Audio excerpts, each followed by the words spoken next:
Hi, Gayatri. You're here with us? Hi, Vidya. I'm right here. Hi, Okay, Kana. can I get you spotlighted, please? Shweta? Yes, she's been spotlighted with Is you. it? Oh, okay. Yes, Just I'm oh, super. really large on this screen. As yeah, Gayatri, as always, I'm sorry, but I have to admit, no, you look good, Thank you. gorgeous in everything that you wear. Be jeans, t-shirt, God, sari, churidar, whatever it is, and that's thanks. That's very actually sweet, Vidya. Thank a you. gift. I guess it's also the reflection of the heart, isn't it? I And don't such know. the glow, the brightness, the positivity, and I thank you for that. Thank you. Thanks for being here today, Gayatri. Thank you for inviting me. I'm very, very honored. And let me first say that, even sharing stage with somebody like JMS Mani sir is just something else. Like Vidya Samba said, we've all been Chennai Vasis at some point, and I think all of us are in awe of that man. It's his artwork, his play of colors, outstanding. It's an honor. Thank you. Thank you, Gayatri. I'm sure he's delighted to hear that. I hope he's hearing that. Anyway, we will convey that to him later. Please. And Gayatri, I wanted to, of course, there are many facets to you, right? There are many roles that you play within the creative art industry, the scenario here. Yeah. But of course, today, due to some pertinent reasons, we will be focusing on your role as a Bharatanatyam dancer, as a dance exponent, and as one who appreciates paintings. So with that in mind, Gayatri, I would like to start off with the first question. Is that okay? Of course, of course. All right, thank you. Okay, there's no doubt about you being a well-loved and a well-established Bharatanatyam dancer in Singapore and in the region. Please let us know about your journey into dance. Where did it all start, Gayatri? Well, actually, I came from a family that was heavily into music. My father's family has several exponents. His own sisters are students of Tiger Vardacharya. Lots of very, very uh, well-known musicians in the family who all encouraged me, of course, to follow music because they all felt that dance, to a certain extent, was short-lived. But I know vocal Carnatic or vocal Hindustani can last you an entire life. Um, as you age, dance sometimes it is a very, very energetic pursuit. So it does not have that kind of length, of career. But I was exposed to both music, Veena, and dance.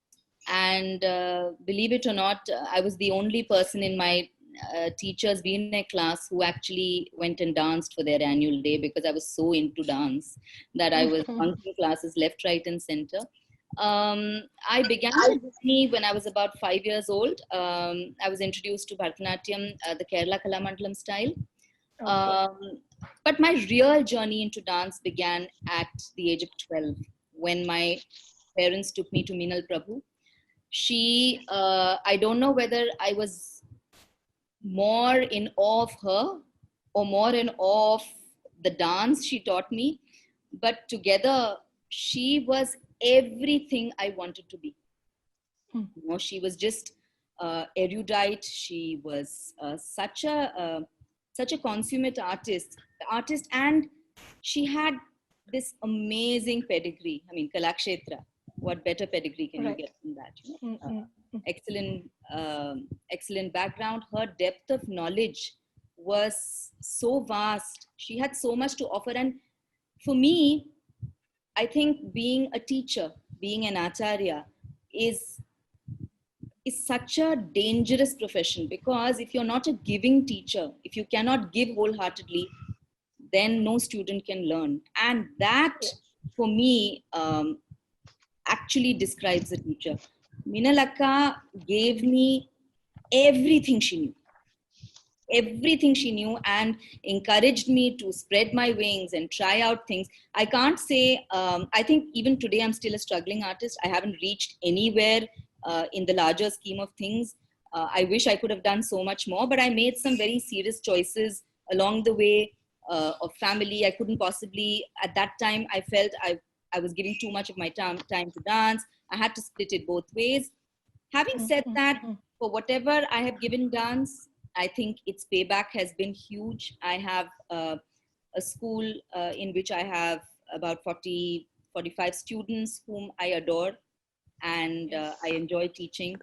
I also love to dance because that's my raison d'etre. I really do love to dance. I love the fact that just like the way you all paint with color, we paint with our fingers in the wind, and that is it's so exciting. It's so exciting that I can, with one finger, I can say so many stories. The same hasta can reveal so much about so many different scenarios just by the way you emote with that hasta. And so that's the journey of dance, really.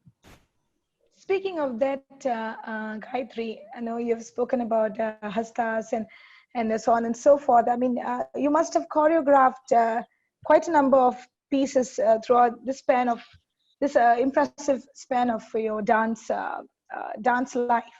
Could you share with us the most memorable or something that is very close to your heart when it comes to choreography? Actually, I began choreographing Margams, and what I love doing most are solo productions. So thematic productions is what really excites me. And I think my first thematic production ever was soon after I'd had my second child. I did it at the Habitat Center in Delhi.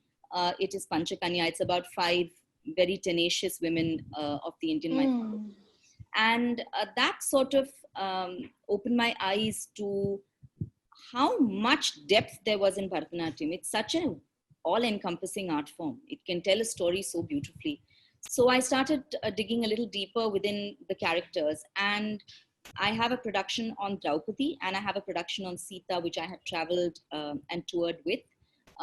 Sita is a non-chronological flashback about the way Sita perceives the Ramayana, which is one of my all-time favorite. In fact, I'm still touring with it.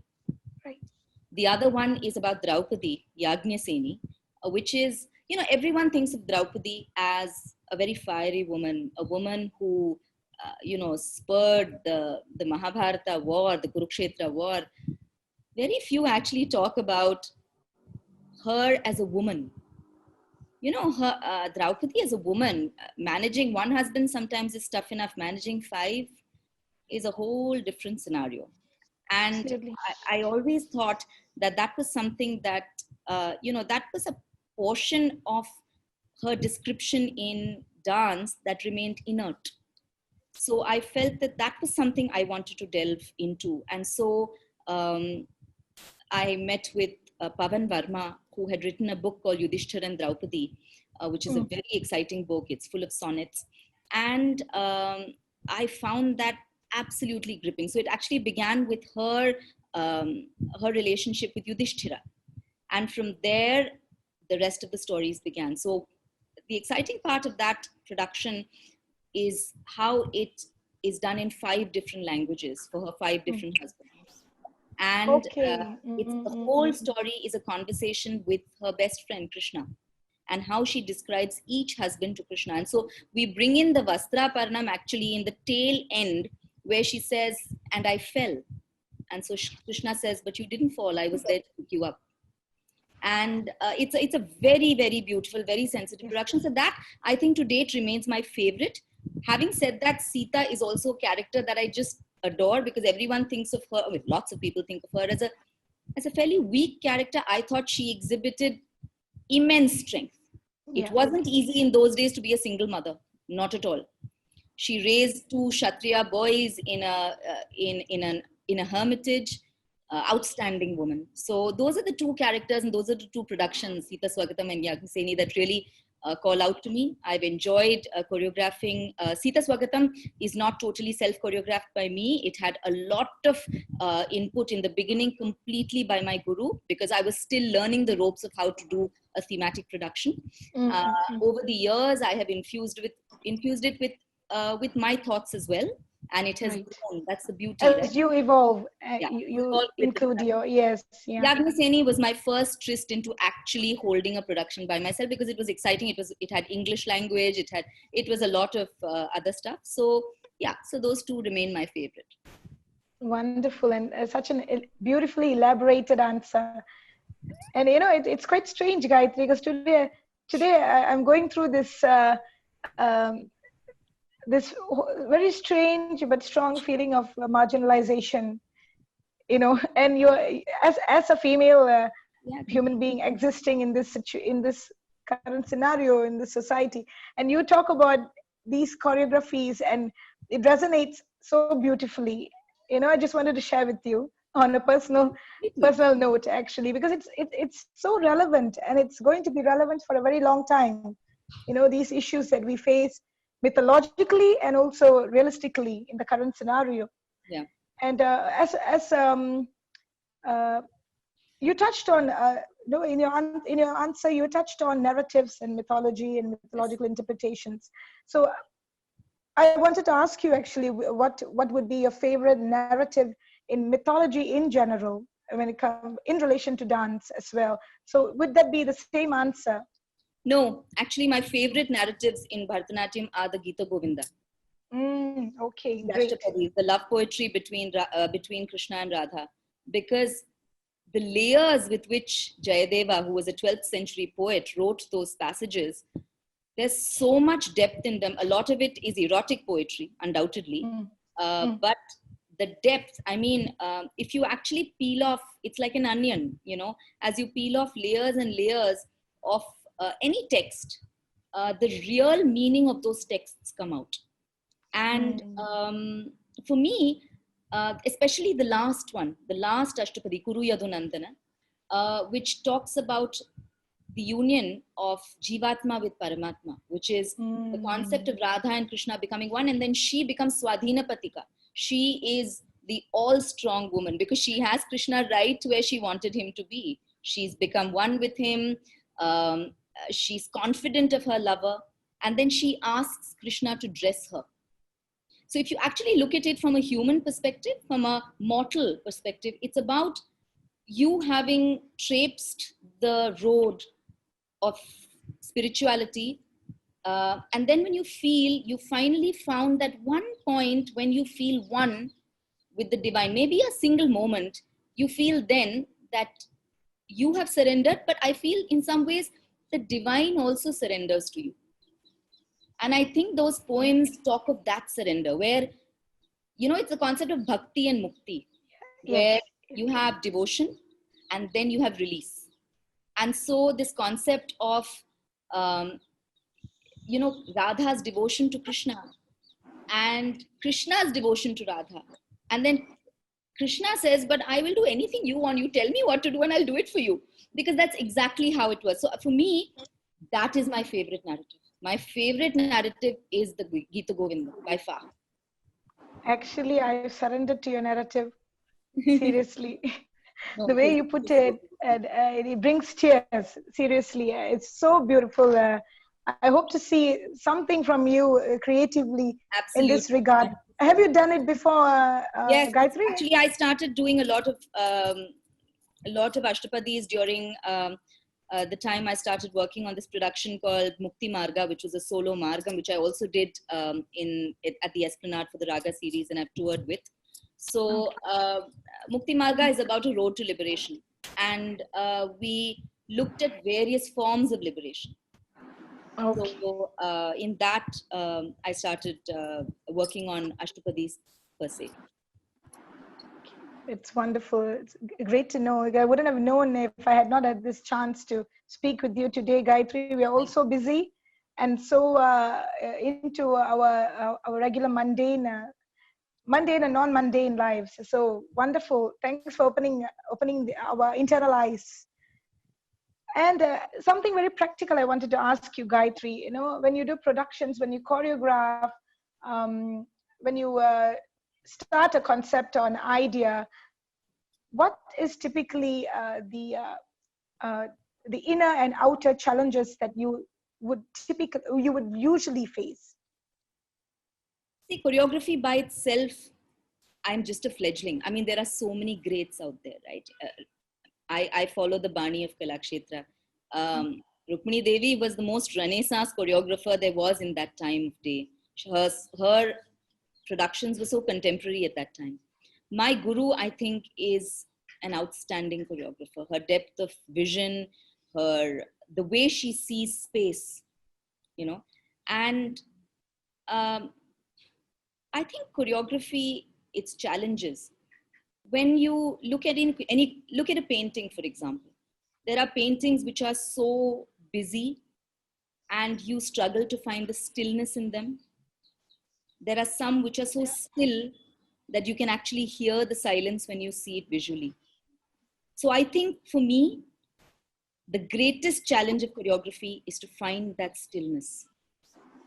To make a jati the most tenacious, the most,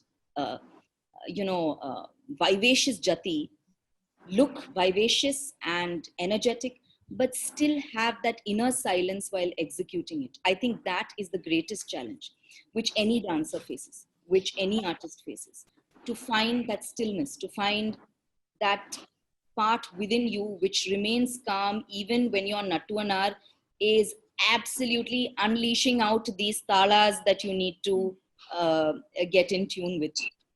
That is one challenge. Secondly, I think any choreographer will go through the challenge of how you present your perspective. Every story, every concept has so many perspectives, so many different layers, so many things that the writer wanted to express. Are you doing justice to the writer? Are you doing justice to the poet? Are you doing justice to yourself? As an artist, you are then bringing out your voice in that as well. How much liberty can you take in that? Do you overstep a line? So that is a big challenge. To stay within the grammar of the art form. If you intend to be a classical dancer, then yes, you must remain within the grammar of the art form and be able to completely expand your thought, expand your imagination, keeping within the framework of what the dance allows you.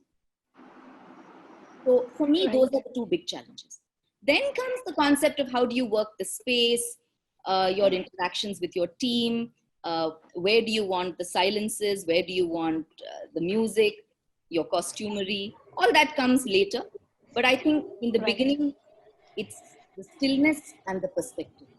That's the fundamental ruling factor for you. Yes, beautifully said, Gayatri. But Gayatri, I also wanted to, although we are focusing more on your dance aspect today, but I would like to hear your, how would I say, your emotional association with painting. Could you just say a few words about that? For me, actually, my love for painting began in school. I can't paint for nuts. I can't lift a brush. I cannot paint. I cannot draw. Are you sure, Gayatri?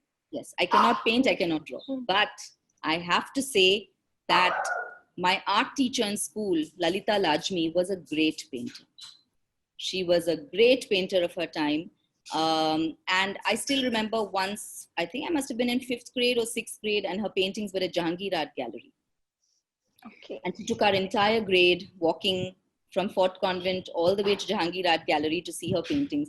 And all of us were such irreverent little kids who just thought, you know, what is this she's painting and what is going on? And it was much later in my life that I realized, oh my God, she taught us art, you know, and I think she opened my eyes up to painting. She opened my eyes up to a lot of different aspects of how light and shade, light and dark work. And that actually helped me so much in my dance. Today, when we light up stages for production, it is painting with light, isn't it? Absolutely.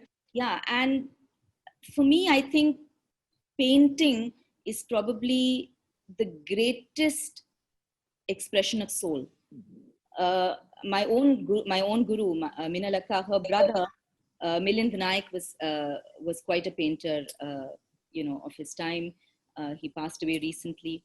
My interactions with him, my interactions with a lot of other painters who've been friends, have taught me so much about painting. And I love color. I'll do anything for color.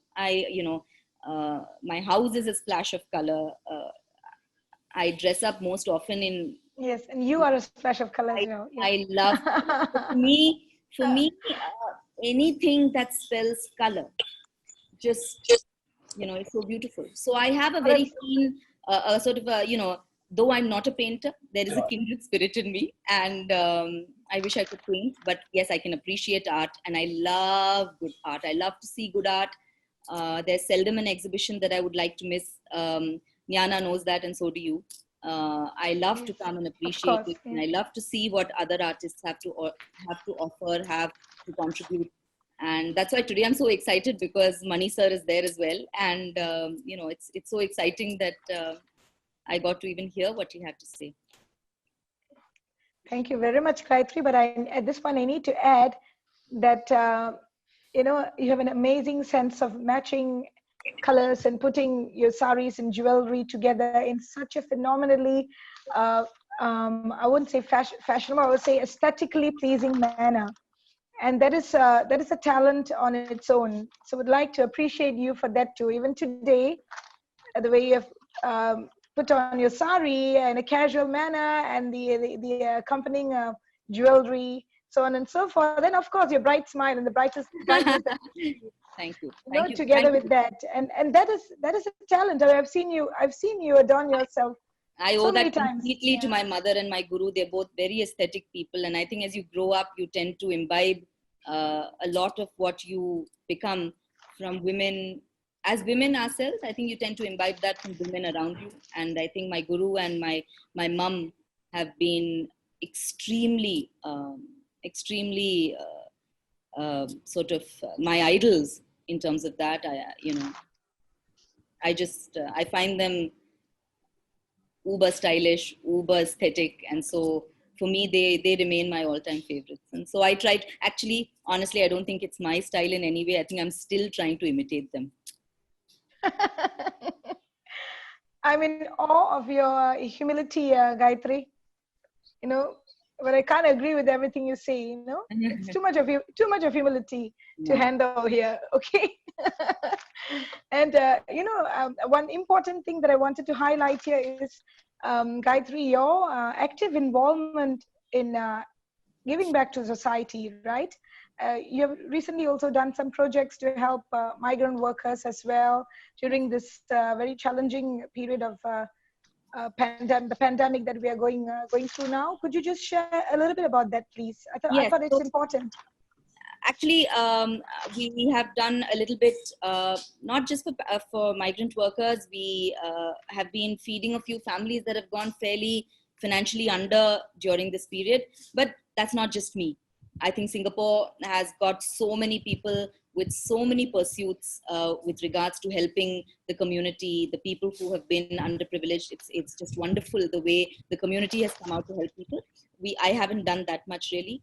I have, as an artist, contributed to certain online platforms which are raising funds for migrant worker meals.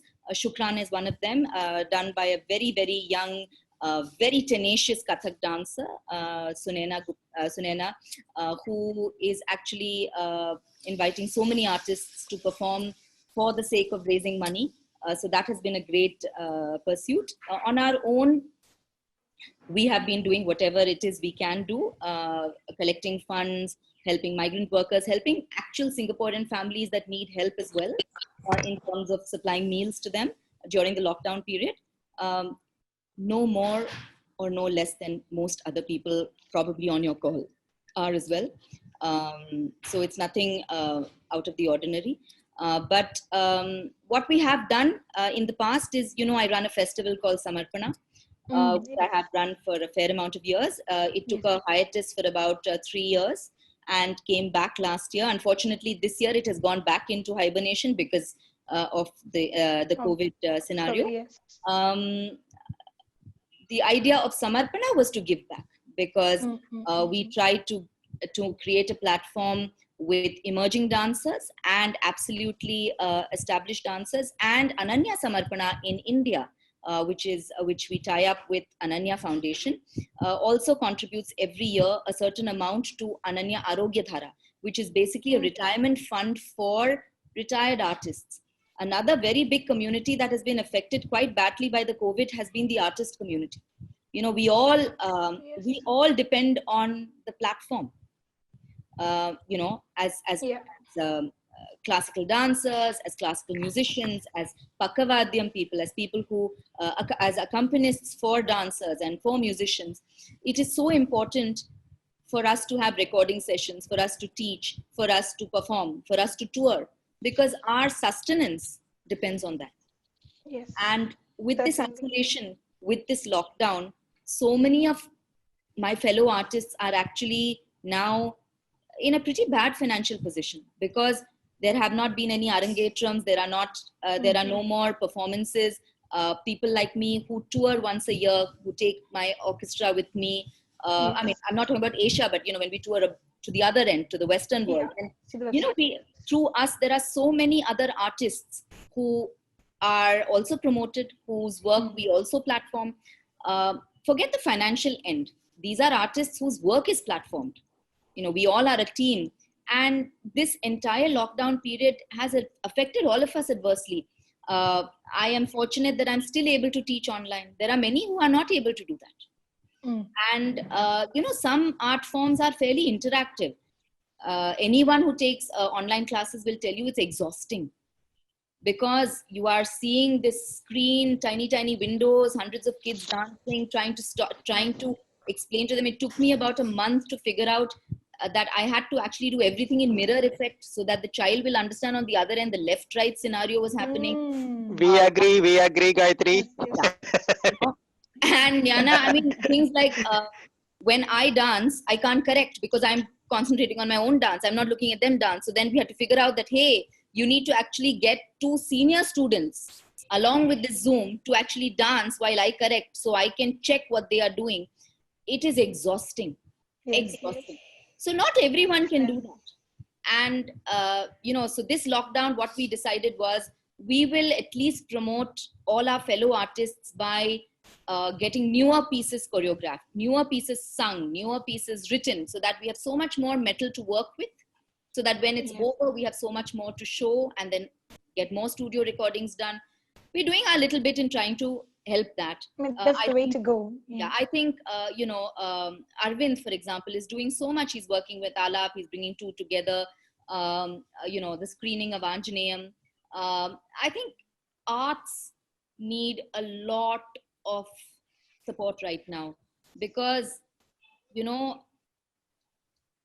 because we have people who watch us. If that goes away, we are nobody. And so, because it's a very live, it's a very real pursuit.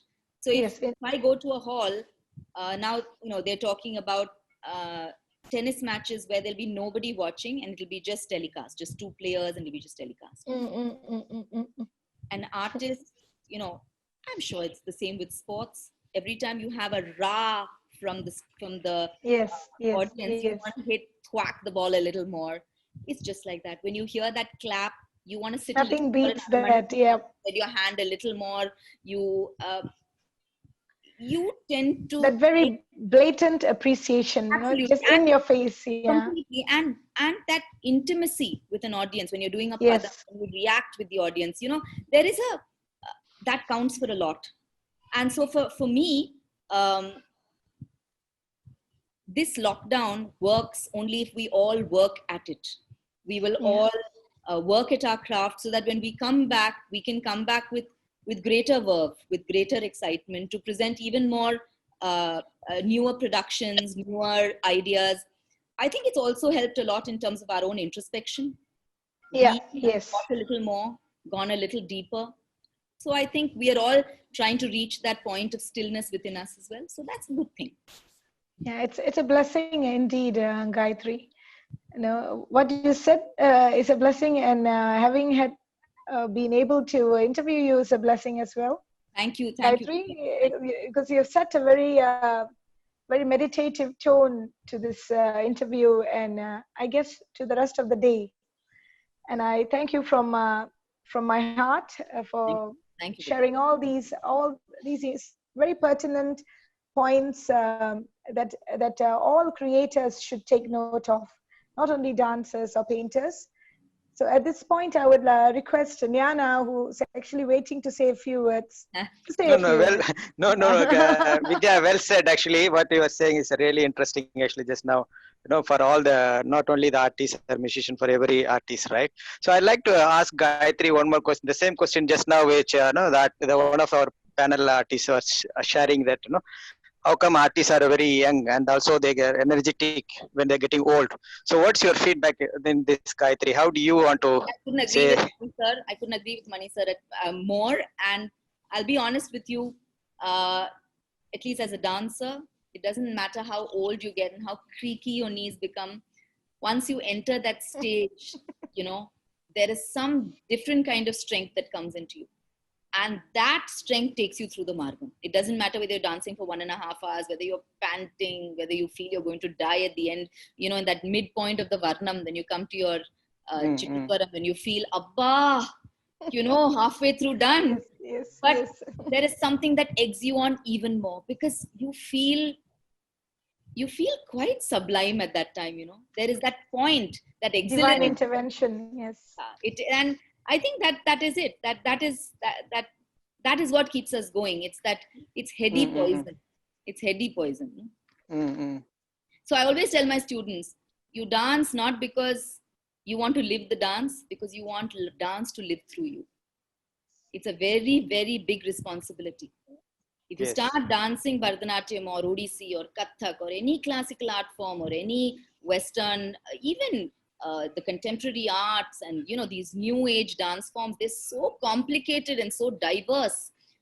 When I see my daughter doing all kinds of movements that I cannot even imagine how to do, you realize how much focus goes into that. And you can't actually achieve anything in this unless you want the art form to live through you. So I always say, don't live to dance. You dance because you want the dance to live through you. That's all. Yes, it's an important distinction, actually, Gayatri, and very well said. In that sense, the ego will be in check. Completely. And then the kind of humility that you are displaying today is also connected to that, Gayatri. Thank you very much for this opportunity. Thank you very much, Vidya. Thank you very much, Nyana. Yeah. I remain in awe of you both. I've known Nyana and you for a very long time. Yes, 18 years, almost 2 decades. Yeah. And let me and say there's more that we can say about you. Everything you all have done for the art forms. And thank you. Thank you for having me over. No, but Gayatri, there's more that we can say about you, but then I've been restricted. Yeah. So on another platform, we will talk more about the sure. visual arts as well. Yeah. For sure. Okay, thank you very much, Gayatri. Thank you very, very much. Thank you very, very much. Thank you for having me. Thank you for having me. Thank you. Thank you. Please stay safe. Yes, you too. Stay healthy. Everybody, Stay please safe. stay safe. Take care. Thank you, Gayatri. Thank you. Bye-bye.